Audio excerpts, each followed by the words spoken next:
प्रस्तुत है the Lucknow post से समाचार वॉइस। चीन ने अरुणाचल प्रदेश के अगवा 17 वर्षीय किशोर मिराम टेरोम को ढूंढ लेने की भारत को जानकारी दी है। चीन की सेना PLA ने भारतीय सेना को इस बात से अवगत कराया है कि चीनी सैनिकों ने एक लापता किशोर का पता लगाया है और उसकी पहचान सुनिश्चित करने की प्रक्रिया शुरू की गई है। प्रोटोकॉल के तहत पहचान सुनिश्चित होने के बाद ही चीन किशोर को भारत को सौंपेगा। इसमें अभी हफ्ते भर तक का समय लग सकता है। मिराम के चीनी सेना के पास होने की पुष्टि रविवार को भारतीय सेना की ओर से की गई। बीटिंग रिट्रीट सेरेमनी से अबाइड बाय मी गीत को इस साल भी हटा दिया गया है। साल 2020 में भी इसे हटाया गया था, जिसके बाद केंद्र सरकार के इस कदम का काफ़ी विरोध हुआ और आलोचना भी हुई और 2021 में इसको फिर से शामिल कर लिया गया।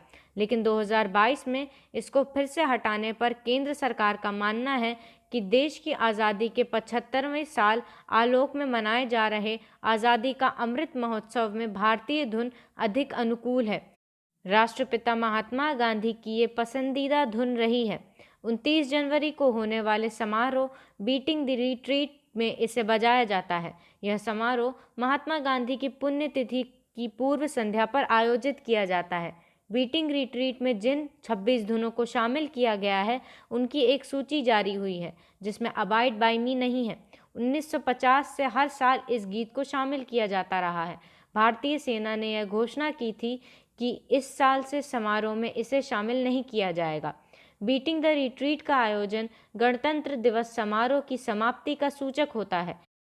यह आयोजन हर साल 29 जनवरी को विजय चौक पर किया जाता है। रायसीना हिल्स पर जब सूरज अस्त होता है, तब राजपथ पर मिलिट्री बैंड इसका प्रदर्शन करता है।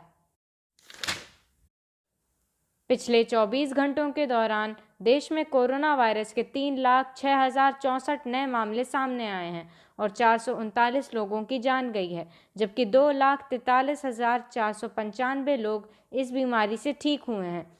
इनमें से सबसे अधिक मामले 50,210 कर्नाटक में पाए गए हैं। वहीं केरल में 45,449 और महाराष्ट्र में 40,805 मामले सामने आए। सक्रिय मामलों की संख्या में 62,130 का इजाफा हुआ है, जिससे सक्रिय मामलों का आंकड़ा बढ़कर 22,49,335 पर पहुंच गया है।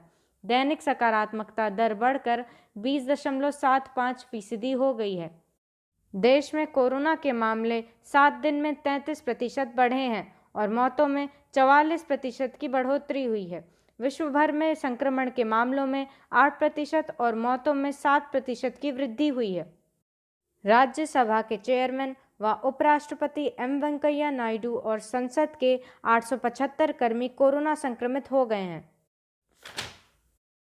देश में कोरोना का ओमिक्रॉन वेरिएंट सामुदायिक संक्रमण की अवस्था में पहुंच गया है। यह बात इंडियन SARS-CoV-2 जीनोमिक्स कंसोर्टियम अर्थात INSACOG ने कही है। INSACOG ने अपनी नवीनतम बुलेटिन में यह भी कहा है कि कई महानगर इसकी चपेट में हैं, जहां बड़ी संख्या में संक्रमण के नए मामले सामने आ रहे हैं। INSACOG के मुताबिक ओमिक्रॉन के उप वेरिएंट BA.2 के मामले भी देश के कई हिस्सों में पाए गए हैं।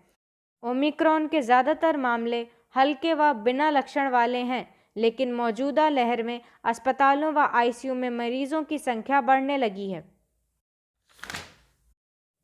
रिजर्व बैंक के पूर्व गवर्नर रघुराम राजन ने कहा कि अर्थव्यवस्था में कुछ अच्छी बातें हैं, लेकिन चुनौतियों की भी कमी नहीं है। ऐसे में सरकार सावधानी से खर्च करे ताकि राजकोषीय घाटे को नियंत्रित रखा जा सके। उन्होंने कहा कि सरकार को अर्थव्यवस्था की के आकार रिकवरी को रोकने के लिए और उपाय करने होंगे। सामान्य तौर पर के आकार रिकवरी में प्रौद्योगिकी और बड़ी पूंजीपति कंपनियों की स्थिति महामारी से प्रभावित छोटे व्यवसायों और उद्योगों की तुलना में तेजी से सुधरती है। उन्होंने कहा कि अर्थव्यवस्था में हमेशा चमकदार स्थानों के साथ गहरे काले धब्बे होते हैं।